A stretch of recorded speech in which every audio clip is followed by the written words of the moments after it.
Hi everyone, here we've got Listo SP50 and let me share with you how to reset the preferences on this device.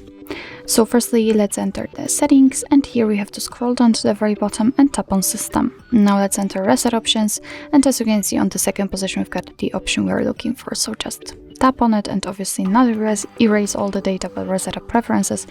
And right now your device is telling you that it will reset all preferences for disabled apps, disabled app notifications, default applications for actions, background data, restrictions for apps, and any permission restrictions. What's more, no worries, you won't lose any app data, so simply tap on reset apps, and actually this is it. This is how to reset up preferences in your Listo SP50. Thank you so much for watching. I hope that this video was helpful, and if it was, please hit the subscribe button and leave the thumbs up.